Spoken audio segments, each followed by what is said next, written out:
नमस्कार। उनकी कलम मेरी आवाज़ में आप सभी का स्वागत है। आइए सुनते हैं कहानी एक और देवदास, जिसे लिखा है हमारी चहेती लेखिका मालती जोशी जी ने। सारी शाम जैसे रणचंडी मुझ पर सवार रहीं। पहले तो माली बाबा को बगीचे की दुर्दशा के लिए लताड़ा। वह बेचारा लाख गिड़गिड़ाता रहा कि सावन भादों की ऋतु में बाग में घास फूस तो होती ही रहती है, पर मुझे कुछ भी सुनने का होश न था। फिर शामत आई सुलेमानी की। वह शायद पगार की आशा में चढ़ाव के पास बैठी थी। उसकी बोझिल देह को अनदेखा करके मैंने कंपाउंड की गंदगी के लिए उसे जोरदार डांट पिलाई। फिर उसकी याचना भरी निगाहों की परवाह किए बिना ही जोरदार शब्दों में ऐलान कर दिया कि जब तक हॉस्टल का अहाता ठीक से साफ नहीं हो जाता, पगार नहीं मिलेगी। सीढ़ियाँ चढ़ते हुए याद आ गया कि मैंने खुद ही सुलेमानी से कह रखा था कि जचगी होने तक वह बच्ची को भेज दिया करे। नया आदमी रखने से उसके पैसे कटने का खतरा जो था। लेकिन यह बात याद आने से गुस्सा कम नहीं हुआ, बल्कि वह हर सीढ़ी चढ़ने के साथ बढ़ता ही गया। 9 नंबर के कमरे में लक्ष्मी हॉट वाटर बैग लेकर पड़ी थी। मुझे मालूम था पीरियड्स में वह लगभग बीमार पड़ जाती है। मैंने उसे लेटे लेटे ही कुछ पढ़ने का कड़े स्वर में आदेश दिया। अध्ययन कक्ष से गुजरते हुए कुछ लड़कियों को शरारत करने के लिए सज़ा दी। इला को डांटा कि सर्दी जुकाम के बावजूद उसने स्वेटर क्यों नहीं पहना है। अपने कमरे में जाते हुए देखा गैलरी का बल्ब फ्यूज़ है। बस उल्टे पैरों लौटकर रजनी की खबर ले डाली। मैडम शाम से बिस्तर में लेटी कोई सस्ता रोमांटिक उपन्यास पढ़ रही थी। कुछ देर तो सुनती रहीं, फिर भर भरा कर रो पड़ी। पर हमेशा की तरह मैंने उसको सांत्वना नहीं दी, बल्कि पैर पटकते हुए अपने कमरे में लौट आई। सिर बुरी तरह भन्ना रहा था। दिमाग की नसें इतनी तन गई थीं कि लगता था फट पड़ेंगी। लगा कि 1-2 नमूनों से और सामना हो गया तो आज सचमुच मुझे कुछ हो जाएगा। लेकिन सामना हुआ रामरती से। वह कमर पर हाथ रखे दरवाजे के बाहर मेरी प्रतीक्षा कर रही थी। मेरे कुर्सी पर आकर बैठते ही उसका फरमान छूटा, अपन को जी अच्छा न होई तो लेट न रहिए घड़ी भर, बिना बात के रिसियाए रही हैं तब से। जैसे कोई फूले हुए गुब्बारे में सुई चुभा दे। रामरती की बात ने ठीक वही असर किया और मैंने निढाल होकर मेज पर सिर रख दिया। यहाँ सब पर शासन करने वाली मैं, पर यह 2 कौड़ी की नौकरानी मेरी बॉस बनी हुई थी। उसकी कड़ी और खरी बातों का मेरे पास कोई प्रतिवाद नहीं होता था, क्योंकि खुरदुरे व्यक्तित्व के भीतर प्रवाहित होने वाली स्नेह की अंतः सलिला को मैं जानती थी। अब भी क्या उसने मुझे चैन से बैठने दिया? 1 कप कॉफ़ी के साथ 1 टिकिया खिलाकर ही दम लिया। फिर बोली, मचिया में पौड़िए तो हम मूड दबाए दे ठीक से। उसके अत्याचारों से बचने का कोई उपाय न था। मैं चुपचाप बिस्तर पर आकर लेट रही। रामरती कटोरी में आंवले का तेल लेकर सिराहनी ज़मीन पर बैठ गई। उससे लाख बार कहा कि इस युग में इतना ज़्यादा तेल कोई नहीं लगाता, लेकिन ना तो उसे ज़माने की परवाह थी, ना मुझ में उससे बहस करने की शक्ति थी। और ईमानदारी की बात तो यह थी कि उसकी मालिश से सचमुच दिमाग को बड़ी ठंडक मिलती थी। बस तापदायक होती थी तो उसकी ज़बान, जो अव्याहत रूप से चलती रहती। वह निरंतर हॉस्टल की लड़कियों को, यहाँ के शोर शराबों को, यहाँ के ढेर सारे काम को और मेरी लापरवाही को कोसती रहती।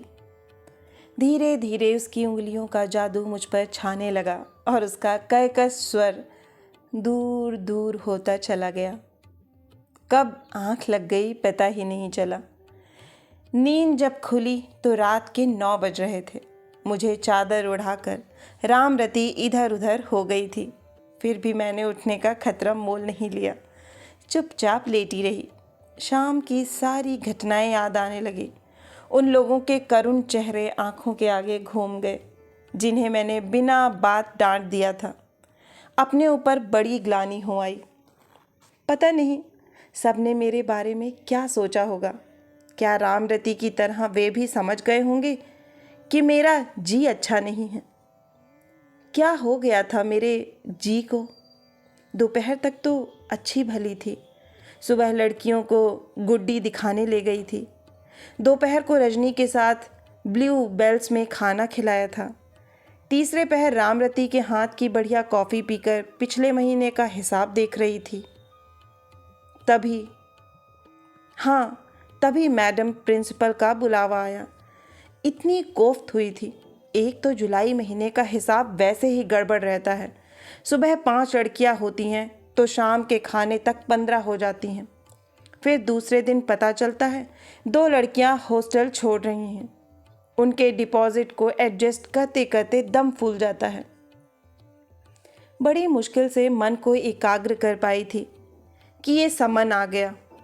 मना करने का कोई सवाल ही नहीं था। रजिस्टर बंद कर चप्पल चटखाती हुई बंगले की ओर चल पड़ी। मैडम अकेली नहीं थी। मुझे द्वार पर ही झिझकते देखकर बोली, कम ऑन गीता, आओ तुम्हारा परिचय करा दूं। मिस्टर वाजपेयी, ये हमारी मेट्रन हैं, मिस गीता देसाई। और गीता, आप हैं मिस्टर वाजपेयी, डीएफओ। नमस्ते के लिए उठे हुए 2 जोड़ी हाथ और 2 जोड़ी आंखें जड़ होकर रह गईं। कितनी अच्छी बात थी कि मेरी उम्र 18 नहीं 48 थी। नहीं तो क्या उतनी निर्लिप्तता से कह पाती, मैडम हम लोग क्लास फेलो रह चुके हैं। सच? हाउ नाइस, मैडम ने उत्साह में भरकर कहा और फिर 20 प्रसंग सुना डाले जब उनकी पुराने परिचितों से यूं अकस्मात भेंट हो गई थी। सारे वक्त मैं टेबल क्लॉथ की कढ़ाई को मन पर उतारने का प्रयास करती रही। कमरे में तीसरे व्यक्ति की उपस्थिति को झुठलाती रही, पर मैडम को जल्दी ही होश आ गया। मैंने आपको बोर तो नहीं किया? उन्होंने अपनी चिर परिचित मुस्कान के साथ पूछा और फिर एकदम ऑफिशियल टोन में आकर बोली, अब काम की बात हो जाए। गीता, मिस्टर वाजपेयी अपनी बेटी को हमारे यहाँ रखना चाहते हैं। लेकिन मैडम, हमारे यहाँ जगह। मैंने प्रतिवाद करना चाहा। मुझे मालूम है, we must treat it as a special case. अभी अप्रैल में ही इस लड़की की माँ का देहांत हो गया है। मिस्टर वाजपेयी अक्सर टूर पर रहते हैं। लड़की को अकेले तो घर पर नहीं छोड़ा जा सकता ना। ओह, सो सैड। मैंने सांत्वना में कुछ और भी कहना चाहा, पर शब्द ही नहीं मिले। बुद्ध बनी बैठी रही। मैडम शायद चाय को कहने के लिए भीतर गईं। मैं भी उनका अनुसरण करना ही चाह रही थी कि कमरे की चुप्पी को तोड़ता एक प्रश्न आया।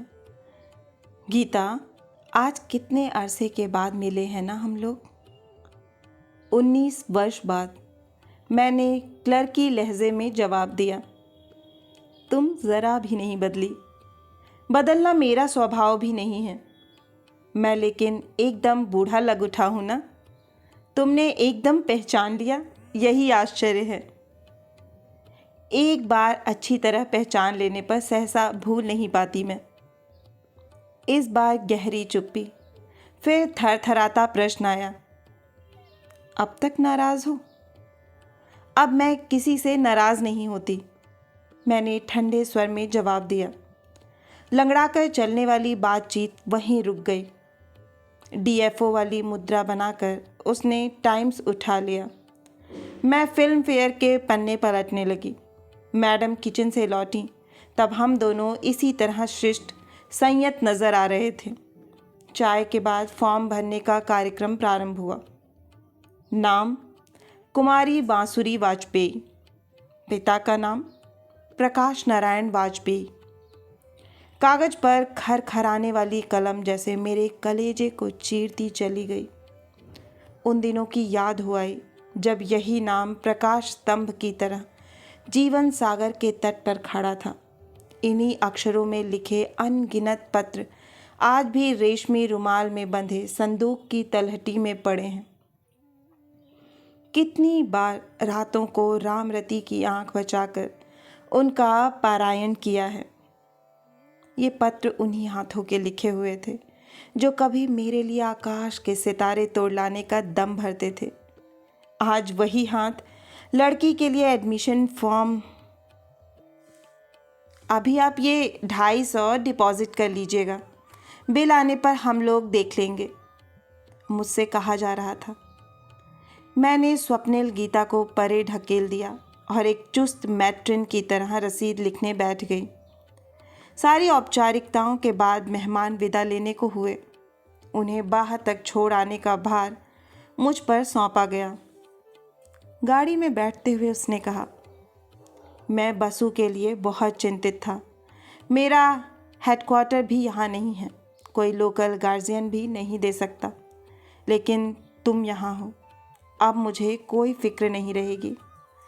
इतनी देर से सुलगता हुआ मन जैसे भक से जल उठा। क्या कहने हैं जनाब के, सोच रहे हैं? गीता बाहें फैलाकर खड़ी है उनकी लाडली के स्वागत के लिए। हिपोक्रेट। तब से सारी शाम मानो मुझ पर रणचंडी सवार हो गई थी। सुबह मैं देर तक सोती रही। किसी के डिस्टर्ब करने का सवाल ही नहीं था।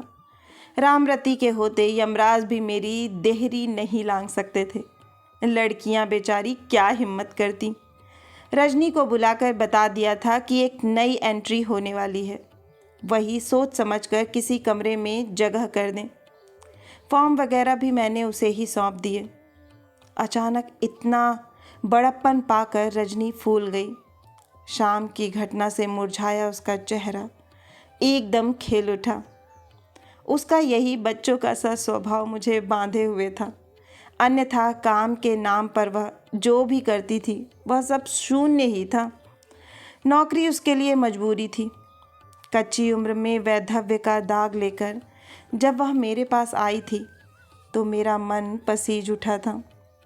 मैडम से कह सुनकर अपने असिस्टेंट के तौर पर मैंने उसे रख लिया था, पर एक दिन को भी उसका मन हॉस्टल की 4 दीवारी में नहीं रम सका था। उसकी बड़ी बड़ी आंखें हमेशा दिवा स्वप्नों में खोई रहती।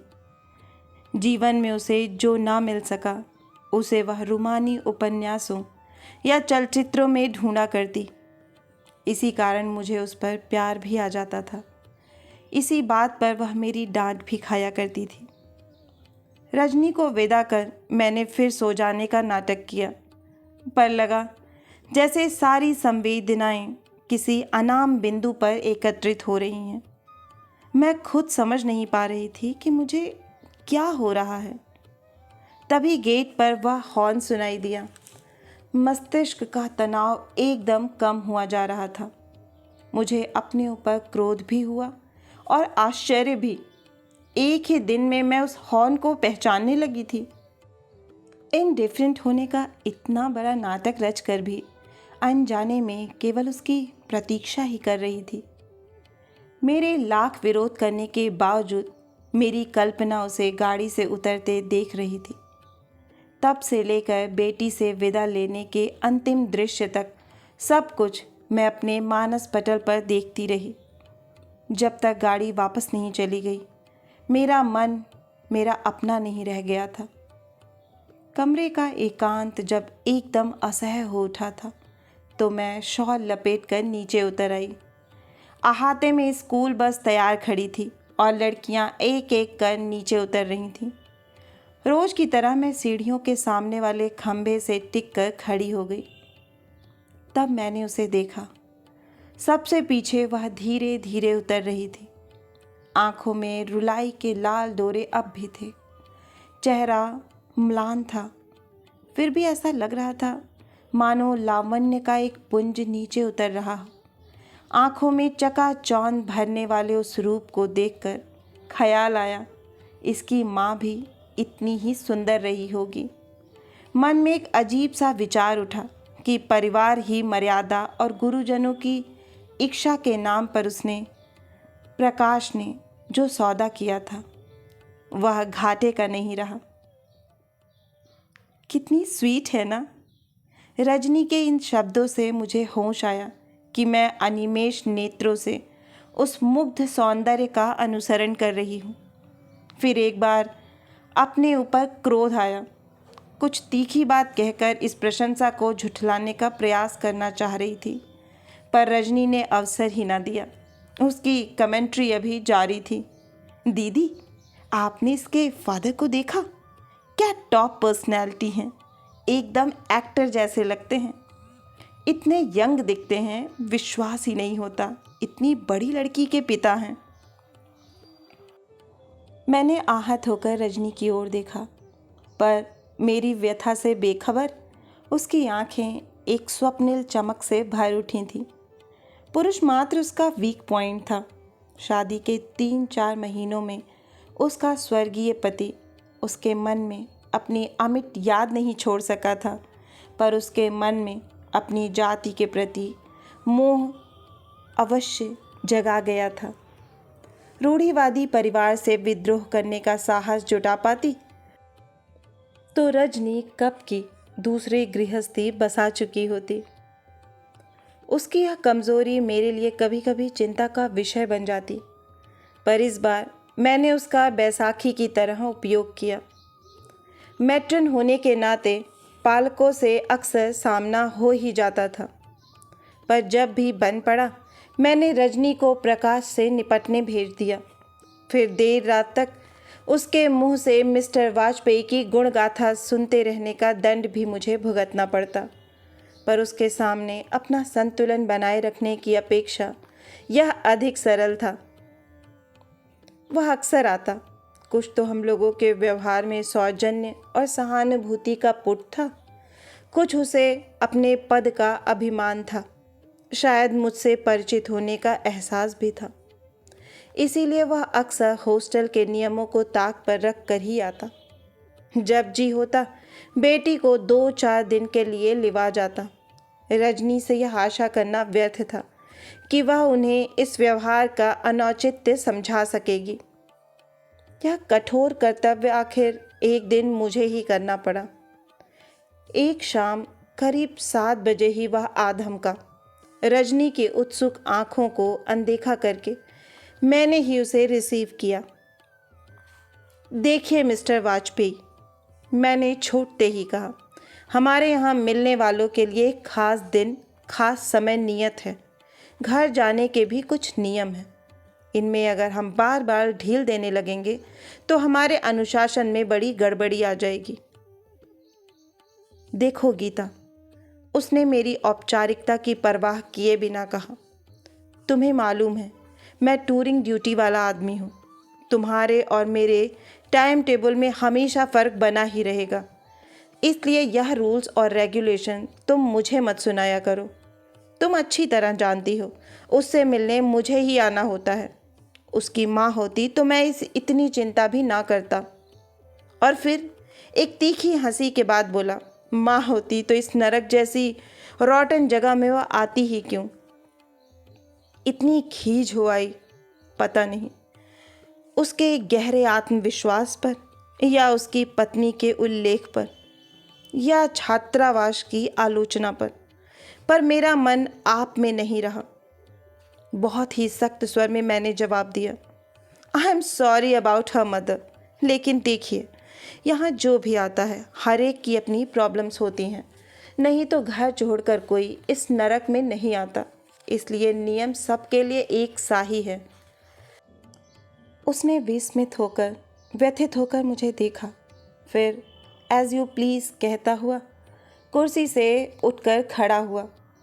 दरवाजे तक पहुंचकर कुछ देर ठिठका, फिर बोला, काश तुम समझ पाती उस बड़े से बंगले में अकेले रात गुजारना क्या होता है। इतने इतने दिनों के बाद लौटता हूँ तो वह खाली घर मुझे काटने दौड़ता है, इसलिए पहले सीधा यहाँ आता हूँ। लड़का उतनी दूर पवई में है, बार बार घर आ भी नहीं सकता, और उसके होने पर भी घर में वह रौनक कहाँ आ पाती है।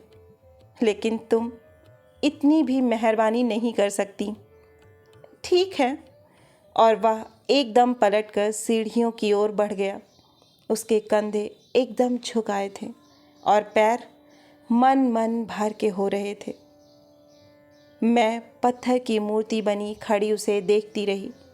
इच्छा हुई कि दौड़कर बसु को बुला लाऊं और उसके साथ भेज दूं, पर हिल ही ना सकी। डर लग रहा था, पता नहीं क्या कर बैठूंगी। सारी बात कहते हुए उसकी आवाज़, उसकी आंखें कैसी गीली गीली हो आई थीं। चेहरा एकदम वही 20 साल पहले वाला हो गया था, जब वह ज़रा भी उदासीनता का आभास पाकर व्यथित हो उठता था। उसका रूठना, उसकी शिकायतें, उसके उलाहने तब भी मुझे इसी तरह मथ जाते थे। तब उसे मनाने का एक ही तरीका होता था, उसके घुंघराले बालों वाला सिर दोनों हाथ में थाम कर। पी कार के कर्कश हॉर्न ने एकदम मुझे वर्तमान में ला खड़ा किया। उस कर्ण कटु आवाज़ से पता लग रहा था जाने वाला यहाँ से किस मूड में गया है। चौंक कर मैंने इधर उधर देखा। अभ्यागत कक्ष के आसपास सब शांत था। निश्चिंत होकर मैंने अपने कमरे की राह ली। ऊपर जाकर देखा, बांसुरी अपलक आंखों से सड़क को निहार रही है। उसकी उदास मुद्रा देखकर अपने आप पर ग्लानि हो आई। मेरे कारण आज उसकी पिता से भेंट नहीं पाई थी। आखिर इतना कठोर बनने की क्या ज़रूरत थी। मन हुआ उसे सांत्वना दूं, पर डर हुआ पता नहीं क्या कह बैठूंगी, क्योंकि जब भी इस लड़की के लिए सहज ममता उमड़ी है, मन की देहरी पर खड़े होकर किसी ने बार बार कहा, तुम यहाँ हो गीता, अब मुझे वसु की कोई चिंता नहीं रहेगी। तब एक अजीब सी जिद हुई है इस विश्वास को झुठलाने की। ममता का स्रोत वहीं सूख गया है और सारा लहजा ही एकदम सख्त हो उठा है। कमरे में रामरती कपड़ों पर प्रेस कर रही थी। उसी से जाकर कहा, सुनो, ज़रा बसु को जाकर समझा दो। आज पिताजी ज़रा जल्दी में थे, इसी से मिल नहीं पाए। अगली बार ज़रूर मिलकर जाएंगे। ऐसे कामों के लिए रामरती के उत्साह का अंत नहीं होता। पता नहीं कैसे और कब वह सबकी मौसी बन बैठी है। इस बार भी जो गई तो पूरा आधा घंटा बिता कर लौटी। तब तक मैं 3 साड़ियाँ प्रेस कर चुकी थी। तुम भी अजीब हो, जहाँ जाती हो चिपक कर रह जाती हो। जानती नहीं हो क्या कि यह लड़कियों के पढ़ने का समय है? मैंने चिढ़कर कहा, लेकिन उसने बड़ी स्थित प्रज्ञता से अपना काम फिर शुरू कर दिया, जैसे इस बीच कुछ हुआ ही ना हो। फिर कुछ देर बाद धीरे से बोली, हमका तो ई बिटिया प्यार लागत है, प्यार लगने लायक है ही। मैंने कहा, तो आप रिस क्यों रहती हैं हमेश? मैंने आश्चर्य से पूछा। और लड़किन ते तो आप लड़ियाँ के बतरात रहीं, पर ये बंसरी संग तो हम आपको कबहू ना देखे होई। मैं तो स्तब्ध रह गई। क्या रामरती की तीखी नज़रों से मैं अपने आप को बचा नहीं सकी हूँ, या महामाया पता नहीं कितना और क्या क्या जान गई है। लेकिन थोड़ा दिमाग पर जोर देने से समझ में आ गया कि अचरज की कोई बात नहीं थी। रामरती की तो खैर बात ही अलग थी। मेरा यह अजीब सा आचरण छात्रावास की लड़कियों से भी छिपा हुआ नहीं था। पता नहीं कैसे उन नन्हे नन्हे मस्तिष्कों में यह बात बैठ कर गई थी कि बसु को दीदी की नज़रों से बचाना ही है। वे एक चक्रव्यूह सा बनाकर उसकी रक्षा करती। कोई उसकी यूनिफॉर्म प्रेस कर देती, कोई उसके बिस्तर की सलवटें ठीक करती, कोई उसके होमवर्क में मदद देती, तो कोई उसे सुबह सवेरे जगाने के लिए पहुंच जाती। उसकी किसी भी गलती को अपने ऊपर लेने के लिए उसकी सहेलियों में होड़ सी लगी रहती। जितनी ही दृढ़ उनकी व्यूह रचना होती, अपने अधिकार के बल पर मैं उतनी ही निर्ममता से छिन्न भिन्न कर देती। मेरी अनुशासन प्रियता उस समय सीमा लांघ जाती और उन लोगों के असहाय चेहरे देखने में मुझे एक आसुरी आनंद आता। रात के एकांत में जब दिन भर की घटनाओं को याद करती तो मन एक रिक्त अवसाद से भर उठता था। तब दिन भर का कहा सुना किसी जादू से पोंछ डालने की इच्छा होती, पर पछतावे की यह बदली सुबह की पहली किरण के साथ ही पता नहीं कहाँ बिला जाती थी। मन जैसे कमर कसकर फिर मैदान में आ डटता। जिसे एकदम नेग्लेक्ट करने का सोच बैठी थी, वही आठों पहर चिंतन का विषय बन गई थी। एक पल को भी मुझे उसकी उपस्थिति नहीं भूलती थी। शायद यही मेरी खींच का कारण था। उस निरीह जीव के बहाने जैसे मैं अपने आप से ही लड़ती रही थी। रामरती की सीधी सपाट बात ने मुझे अपनी ही आंखों से गिरा दिया।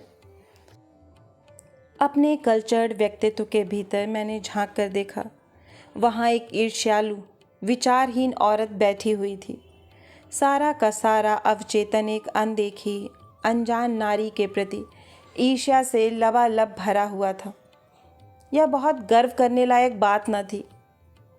उसके बाद पता नहीं कितने दिनों तक मैं अपने आप में खोई रही। वे दिन हॉस्टल के लिए राम राज्य रहे होंगे। दिन भर गुमसुम बनी मैं आत्मविश्लेषण करती रहती। कहीं बहुत गहरे एक अपमानजनक अनुभूति थी कि प्रकाश ने उम्र का एक लंबा पड़ाव पार कर चुकने के बाद भी मुझे प्रतीक्षा में आंखें बिछाए देख लिया है। उसके फिर से एकाकी पड़ जाने में एक क्रूर संतोष अनुभव होता था।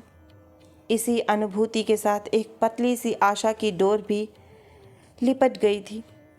इस संपूर्ण एहसास को दिन भर नकारते रहने से ही मन यूं शांत क्लांत हो जाता था। दशहरा दिवाली की छुट्टियों को लेकर हॉस्टल एक सुखद हलचल से भर उठा। तब कहीं जाकर मेरी भाव समाधि टूटी। उन दिनों काम का कोई अंत नहीं था। 2 दिन पहले से लड़कियां घर जाने लगी थीं। सामान मेरा भी बन रहा था। मेरा सेट प्रोग्राम था। ये छुट्टियां मैं भैया के पास बम्बई में बिताती। गर्मी की छुट्टियों के 2 भाग होते। मई में बड़ी दीदी के पास बेंगलोर में रहती। जून में छोटी दीदी के पास दिल्ली में पड़ाव रहता। इस बार रजनी भी मेरे साथ जा रही थी। बम्बई देखने की बरसों की साध थी उसकी। छुट्टी से 1 दिन पहले शाम को मैडम ने मुझे बुला भेजा। गीता, मिस्टर वाजपेयी का टेलीग्राम आया है।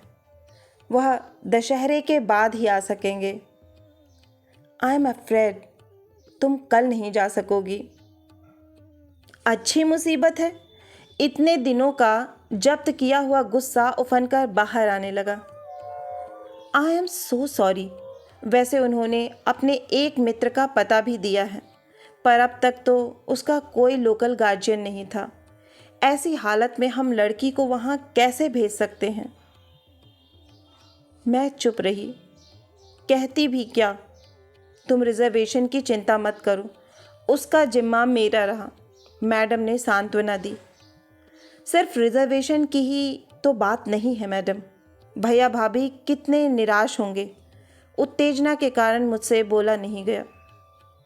ऐसी बात है तो बांसुरी को मेरे पास छोड़ जाना, मैं तुम्हारी जिम्मेदारी शेयर कर लूँगी। उनके स्वर में ऑब्लिगेटरी टोन था। फिर विषय बदलती सी बोली, यह बताओ गीता, भैया भाभी कभी और भी तुम्हारी राह देखते हैं या सिर्फ इन्हीं छुट्टियों में तुम्हारी याद आती है?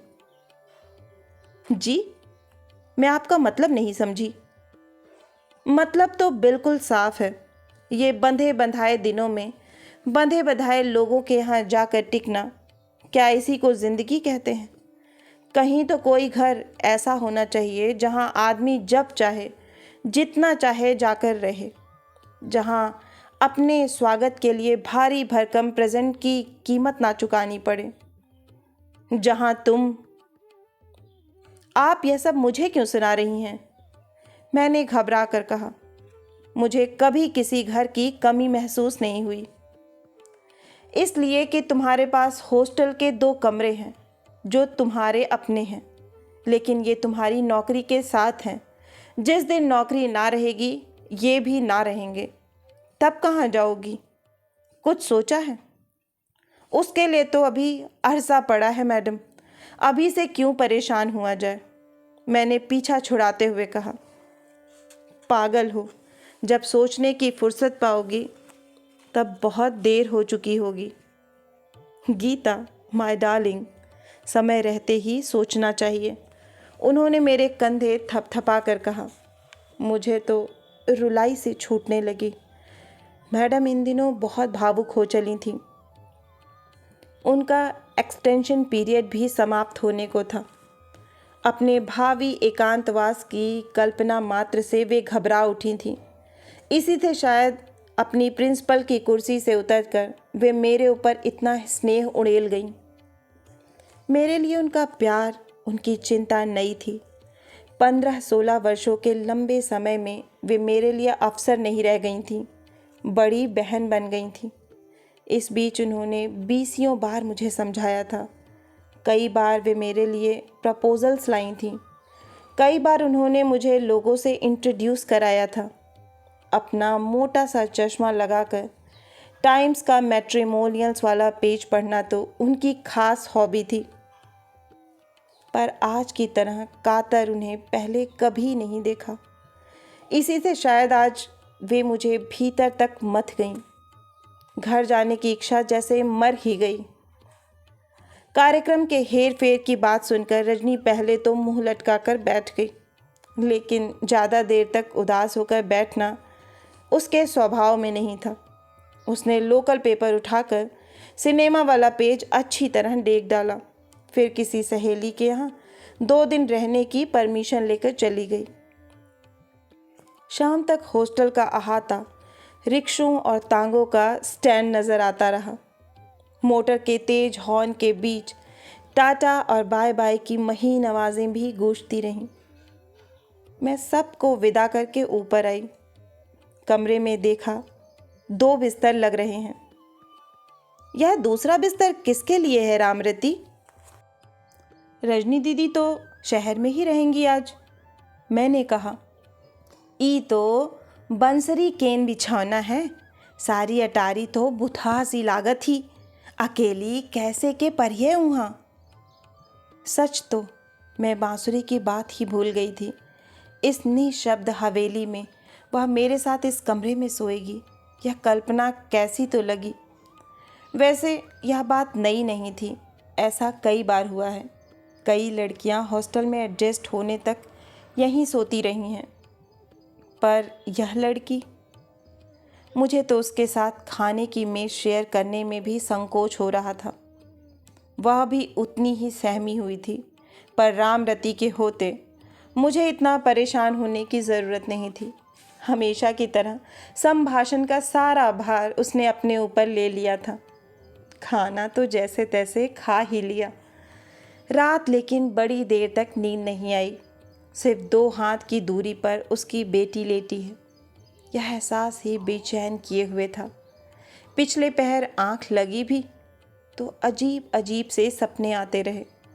कभी देखा गेस्ट रूम में खड़ा हुआ प्रकाश अपने अकेलेपन की दुहाई दे रहा है और मैं कह रही हूँ बस इतने ही में घबरा गए। यहाँ तो सारी जिंदगी अकेले काट दी है।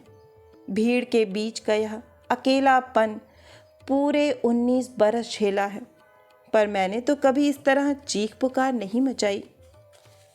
कभी देखा मैडम का सारा सामान ट्रक पर लद चुका है, लेकिन वे कुर्सी पकड़कर बैठ गई हैं और चीख रही हैं, यह मेरा घर है, मैं इसे छोड़कर नहीं जाऊंगी।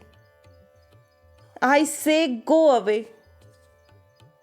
कभी देखा कॉलेज कैंपस में गुलमोहर के पेड़ों के नीचे बैठी हूँ। दोपहर से शाम हो चली है और उसका कोई पता नहीं है। तभी कोई आकर कहता है, तुम्हें मालूम है उसने किसी और लड़की से शादी कर ली है, और सारा वातावरण एक अट्ठा हाथ से गूंज उठता है। मैं घर की ओर भागती हूँ, पर वह हंसी जैसे पीछा ही नहीं छोड़ती। हर सपने के बाद जब भी आँख खुली, मैं पसीने से नहा उठी थी। आखिर मैं चादर फेंक कर उठ बैठी। सिर इतना भारी हो रहा था। घड़ी में देखा, 5 बजने में कुछ ही देर थी। दबे कदमों से चलकर सीधी बाथरूम पहुंच गई। नल आ चुके थे। शावर के नीचे देर तक बैठी रही, तब कहीं जाकर सिर हल्का हुआ। कमरे में लौटी तो देखा बांसुरी अब भी सो रही थी। अपने बिस्तर पर बैठकर बाल सुलझाती हुई मैं उसे निर्निमेष देखती रही। अपनी गुलाबी नाइटी में एकदम 10-12 साल की लग रही थी। नींद में बेसुध उसका चेहरा मुदे कमल सा लग रहा था। सोते हुए भी उसके मुख पर एक उदास छाया थी। एकाएक मन में एक हाहाकार सा उठा। यह प्यारी सी बच्ची कभी मेरी भी हो सकती थी। शायद यही कसक इतने दिनों से मुझे सालती रही थी। आज के ब्रह्म मुहूर्त में मैंने उसे बेझिझक स्वीकार कर लिया। ऐतिक भिनसारे से नहाबे की कौन जरूरत रही आज? छुट्टी ना हुई का आज? रामरती के कर्कश स्वर से सिर्फ मैं ही नहीं चौंकी, बसु भी हड़बड़ाकर उठ बैठी। रामरती पर इतना गुस्सा मुझे कभी नहीं आया होगा। ज़रा धीरे नहीं बोल सकती महारानी तुम? सारा मोहल्ला जगा कर रख देती हो, मैंने चिढ़कर कहा। फिर बसु से बोली, यह हॉस्टल नहीं है, मेरा घर है। यहाँ इतनी जल्दी उठकर करोगी भी क्या? बिस्तर बिछा लो फिर से और सो जाओ। उसने बिस्तर तो बिछा लिया, पर सोई नहीं। सहमी सहमी आँखों से कभी मुझे और कभी रामरती को देखती रही। उधर रामरती का अखंड पाठ शुरू हो गया था और मुझे इच्छा हुआ ही कि उन झील सी उदास और गहरी आँखों में अपने लिए प्यार और विश्वास की झलक देखने की। सोचा, पता नहीं यह लड़की मेरे लिए मन में कितनी नफ़रत, कितना तिरस्कार लिए बैठी है। आज एक बार की सारे अविश्वास, सारी घृणा मिटा देनी होगी। रामरती जब पल भर को सांस लेने के लिए रुकी तो मैंने अवसर का लाभ उठाकर कहा, बसु को तो आज बड़ा मज़ा आ रहा होगा ना? दीदी को भी डांटने वाला कोई है हॉस्टल में? अच्छा सच बताना, इतनी बुरी तरह तो मैं भी तुम लोगों को नहीं डांटती हूँ ना? उसने संदिग्ध होकर मेरी ओर देखा, पर मेरी आंखों से फूटती हंसी की किरणों से वह अनछुई ना रह सकी। दूसरे ही क्षण उसका चेहरा एक शर्मीली मुस्कुराहट से भर उठा। इस पहली विजय के बाद उसका संकोच, उसकी झिझक दूर करने में मुझे जरा भी समय नहीं लगा। रामरती जब सुबह की पहली चाय बनाकर लाई, तब बसु मेरे बिस्तर पर बैठकर मेरे बाल सुलझा रही थी। मम्मी की डेथ के बाद आज मैं किसी के बाल सुलझा रही हूँ, उसने कहा था, और मेरा सारा शरीर पल भर को जैसे काठ हो गया था। तुम्हारी मम्मी के बाल भी? जी, इतने ही लंबे थे, पर सुनहरे थे। बीमारी में सारा शरीर सूख गया था, पर बालों में कोई फर्क नहीं आया था। इतने उलझ जाते थे, काटते हुए उन्हें कितनी तकलीफ होती थी, पर किसी दिन उन्होंने कैंची नहीं लगाने दी। तुम्हारी मम्मी क्या बहुत दिन बीमार रहीं बसु? कहाँ, सिर्फ 2 ही साल तो, जबकि डॉक्टर साहब कह रहे थे कि इस तरह के मरीज़ बरसों निकाल देते हैं। डॉक्टर साहब कह रहे थे बीमारी से इतनी परेशान हो गई थी कि उनमें जीने की इच्छा ही मर गई थी। फिर दवाइयों से क्या होता है? मेरे बालों को सहलाते हुए उसके हाथ रुक गए थे।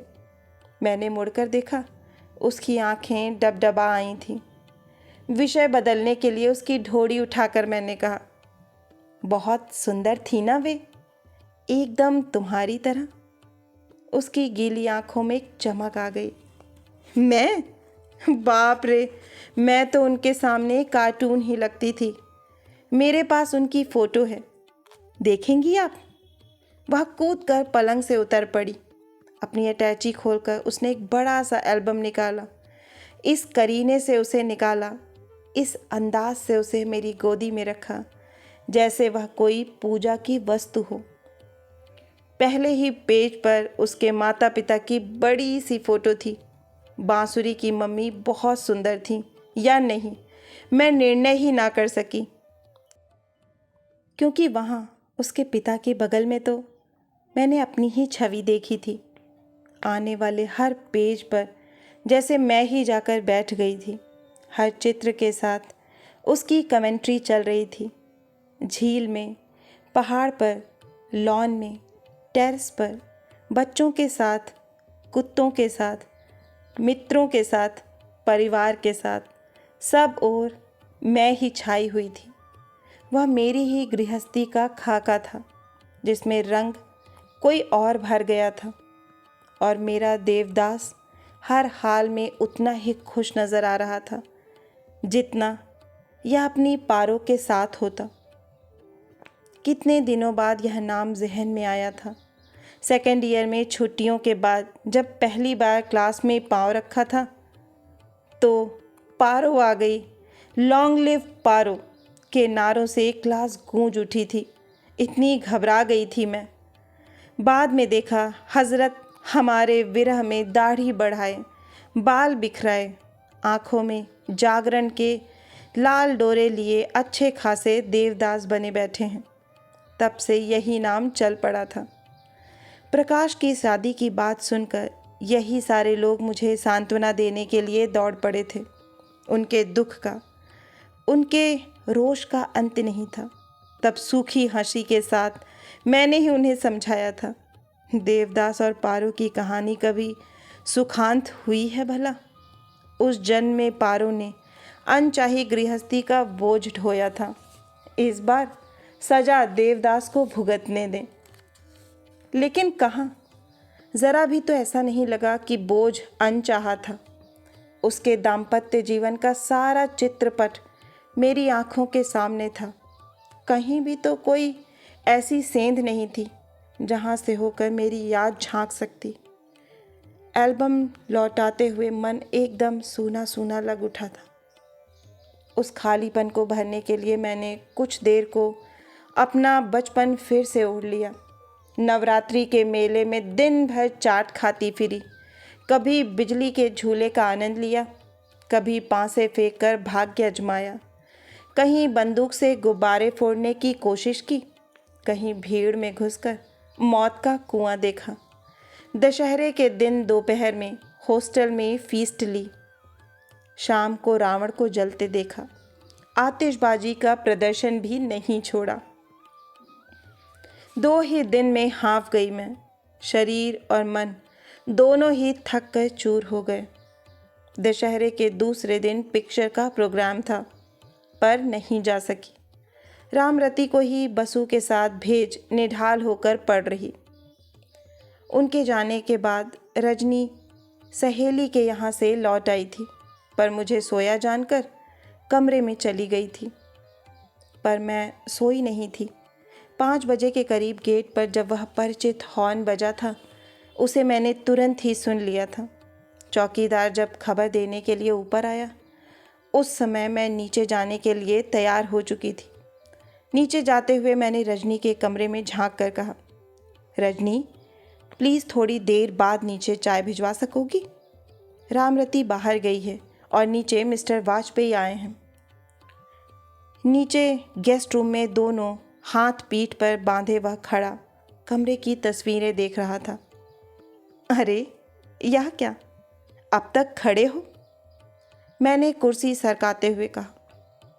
सोचा शायद बिना परमिशन बैठना नियम के अनुकूल ना हो। उसने बैठते हुए व्यंग किया। पिछली मुलाकात शायद उसके मन में अब भी ताज़ा थी। मैंने उसकी बातों को अनसुनी करके कहा, थोड़ा वेट कर सकोगे ना? बसु मैटिनी गई है। अकेली? नहीं तो मेरी मेड सर्वेंट साथ है। उसके रहते चिंता की कोई बात नहीं है। वह मुझसे भी ज़्यादा खौफनाक है, मोस्ट फॉर्मिडेबल। मेरी इस बात पर हम दोनों ही हंस पड़े। वातावरण कुछ हल्का हो गया। चाय तो लोगे ना? मैंने बनाने के लिए कह दिया है। जब बन ही रही है तो ज़रूर ले लूँगा। लेकिन आज बात क्या है? आज तो हम मिस्टर वाजपेयी भी नहीं रहे और हमारे लिए चाय वाय भी बन रही है। उसने हंसकर कहा। कनपटी के पास सफ़ेद पड़ते बालों के बावजूद उसकी आंखों में वही पहले की सी शरारत उतर आई थी। बात तो कुछ नहीं है, छुट्टियां चल रही हैं। छुट्टियों में मैं मेट्रन नहीं रह जाती। मैं इस समय सिर्फ गीता हूँ और गीता अपने पुराने मित्रों को चाय पिला सकती है। मैंने अपनी झेंप मिटाते हुए कहा। दरअसल मुझे याद ही नहीं रहा था कि इससे पहले मैं बड़ी फॉर्मल हुआ करती थी। So we friend again? Good. उसने चांदी का सिगरेट केस खोलते हुए कहा। कीमती तंबाकू का धुआं वातावरण में घुलने लगा। तुम्हें कोई ऐतराज़ तो नहीं? पहला कश खींचने के बाद उसने कहा। नहीं, वैसे यह बात सिगरेट सुलगाने से पहले पूछी जाती है। मैंने चुटकी ली। Oh sorry. दरअसल जिस सर्कल में मैं मूव करता हूँ ना, वहाँ इन बातों की कोई आवश्यकता नहीं पड़ती है। Drinks and cigarettes are common vices. पीते भी हो? मैंने पूछा। हाँ, कंपनी देने के लिए पीनी भी पड़ती है। प्लीज़ ये मेट्रन वाली शक्ल मत बनाओ। तुम एजुकेशन डिपार्टमेंट वालों में यही तो बुरी आदत है, बात बात पर उपदेश देने लगते हो। और वह एकाएक चुप हो गया। उसकी दृष्टि का अनुसरण करते हुए मैंने मुड़कर देखा। रजनी खुद चाय लेकर आ रही थी। उसके चेहरे की ताजगी देखते बनती थी। जाहिर था कि उसने प्रसाधन पर काफ़ी श्रम किया है। ऑरेंज कलर की जापानी जॉर्जेट उसने सीधे पल्ले में पहन रखी थी। पिछले दिनों सत्यकाम, उपहार आदि फिल्में देखने के बाद रजनी को यह स्टाइल बहुत भा गई थी।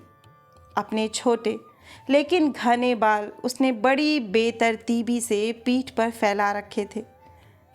उस बेतरतीबी में एक खास अंदाज था। चाय की ट्रे भी काफ़ी सजी हुई थी। उसकी पाक कला के एक दो नमूने भी उसमें मौजूद थे। प्यालों की संख्या देखकर समझ गई कि वह खुद भी यहीं बैठकर चाय पीने का इरादा रखती है। बैठो। अपने को जब्त करते हुए मैंने कहा। चाय में शक्कर कितनी डालूं? मैंने प्रकाश से पूछा। वह चौंका। रजनी को अपलक निहारती उसकी आंखें मुझ पर आकर टिक गईं। उसकी वे आंखें, उफ, क्या था उन आंखों में?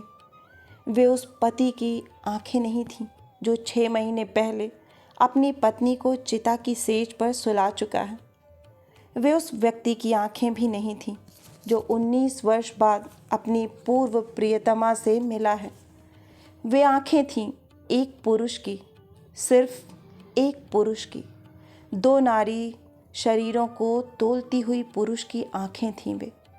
उन आँखों को परखने में कभी कोई स्त्री गलती नहीं करती। गलती मैंने भी नहीं की और मेरा मन वितृष्णा से भर उठा।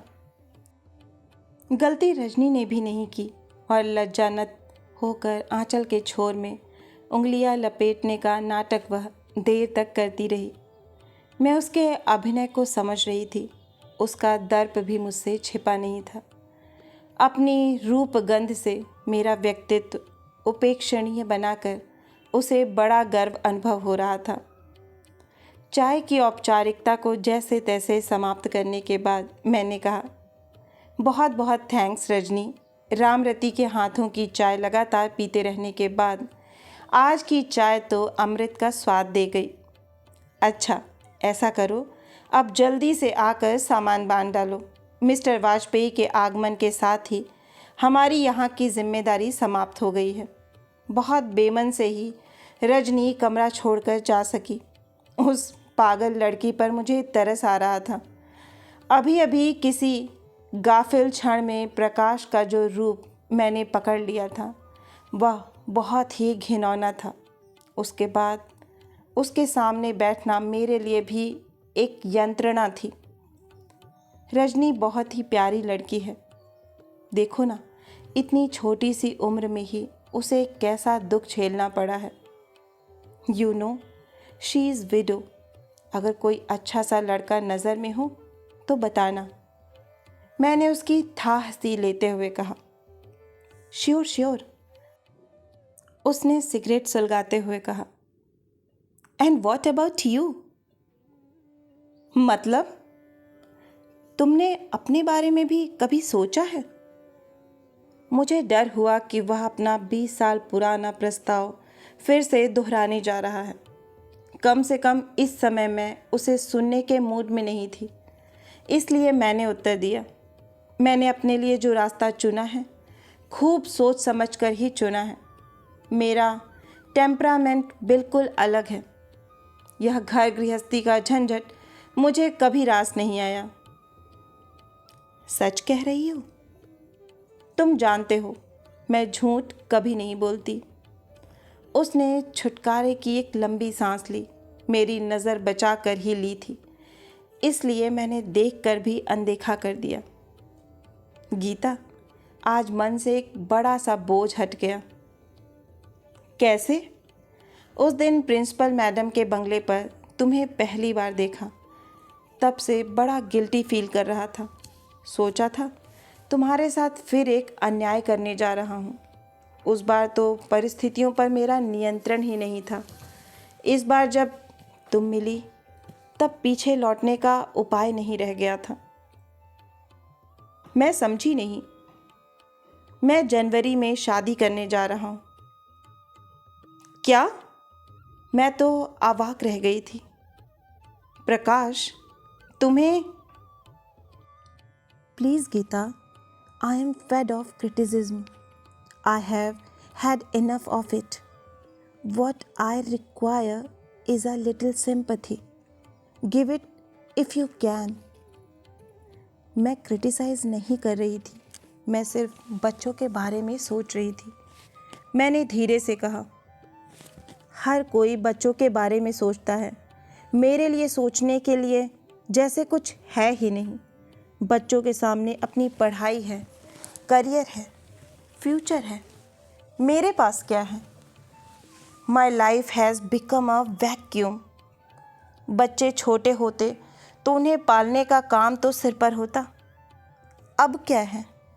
वह बोलते हुए हाँफ गया था। बच्चे छोटे नहीं हैं, यही तो बड़ी चिंता का विषय है। वे बड़ी डेलिकेट उम्र से गुजर रहे हैं। शादी करने के लिए मैं मना नहीं करती, but don't you think it is bit early? शायद, लेकिन ज़रा मेरी ओर भी तो सोच कर देखो। बच्चों ने अपनी माँ को अभी सिर्फ 6 महीने पहले खोया है, लेकिन अपनी पत्नी से बिछड़े तो मुझे 2 साल से ज़्यादा हो गए हैं। प्रकाश, चीखो मत गीता। सच हमेशा चौंका देने वाला होता है, इसलिए बहुत कम लोग सच बोलने की हिम्मत कर पाते हैं। मेरा दोष सिर्फ यही है कि मैं ईमानदारी से स्वीकार करता हूँ कि मैं साधु महात्मा नहीं हूँ, एक साधारण सा इंसान हूँ। तुम चाहो तो मुझे कमज़ोर इंसान कह सकती हो। और अब प्रश्न सिर्फ मेरा ही तो नहीं है, एक और ज़िंदगी भी तो जुड़ी हुई है मुझसे। For how long she has to wait? अरे हाँ, मैं तो पूछते पूछते ही रह गई। कौन है वह? क्या नाम जान सकती हूँ? मैंने बात का रुख मोड़ते हुए कहा। उसके चेहरे का आक्रोश पता नहीं कहाँ खो गया। स्वर में उत्साह सा भर उठा। बोला, उसका नाम इंदु है, डॉक्टर इंदु मखीजा। वह हमारी नेक्स्ट नेबर हैं। रमा की, आई मीन बसु की मम्मी की बीमारी में she was a great help. उसकी डेथ के बाद तो बच्चों को उस पर ही छोड़ दिया था मैंने। बच्चे भी उसे बहुत चाहते थे। I am sure they will welcome her in the family. उसकी बातें मैं कानों से सुन भर रही थी। अपनी कल्पना में मैंने साफ देख लिया था किस प्रणय के बीज उसकी पत्नी के जीवन काल में ही पड़ गए थे। बसु ठीक ही कह रही थी। मम्मी की जीने की इच्छा ही मर गई थी। इतने वर्षों तक रूप और यौवन का अर्ध देकर भी जो पति के मन को बांध नहीं पाई थी, वह किस विश्वास के सहारे मौत से संघर्ष करती। चली गई बेचारी। और यह आदमी 19 वर्षों के भरे पूरे विवाहित जीवन की स्मृतियों को पत्नी के साथ ही चिता पर चढ़ा आया। इधर मैं कॉलेज में उन मुट्ठी भर स्वप्निल क्षणों पर ही अभिमान किए बैठी रही। अपनी बेवकूफ़ी पर मुझे आप ही तरस आ रहा था। प्रकाश बार बार आश्वस्त होना चाह रहा था कि उसने मुझ पर फिर से कोई अन्याय नहीं किया है। मैं उसे हर बार विश्वास दिला रही थी कि मेरे कारण वह अपने कॉन्शियस को तकलीफ़ ना दे। उसे लेकर मन में अगर कोई कमज़ोरी थी भी तो वह समय के गर्भ में खो गई है। और मैंने झूठ नहीं कहा था। जिस प्रकाश से मैंने प्रेम किया था वह सचमुच कहीं खो गया था। उसकी धुंधली सी परछाई मेरे संदूक में रेशमी रुमाल में लिपटे पत्रों में सुरक्षित थी। सामने कुर्सी पर बैठा हुआ मिस मखीजा का गुणगान करने वाला व्यक्ति बसु की मम्मी का पति था। इसी अनदेखी अनजानी नारी के प्रति कभी मन में ईर्ष्या की एक लहर सी उठ जाती थी, पर इस क्षण सहानुभूति का सैलाब उमड़ रहा था। आशा है कि यह हृदय स्पर्शी कहानी आपको बहुत ही पसंद आई होगी। अगर पसंद आई है तो मुझे प्रोत्साहित करने के लिए लाइक करें, अपनों के साथ शेयर करें। नीचे कमेंट बॉक्स में कमेंट करके बताएं कि आपको कहानी कैसी लगी। और अगर आप इस चैनल पर नए हैं और इससे जुड़ना चाहते हैं तो इसे सब्सक्राइब करना ना भूलें। फिर मिलती हूँ एक नई कहानी या कविता के साथ। तब तक के लिए आप सभी का कहानी सुनने के लिए बहुत बहुत धन्यवाद।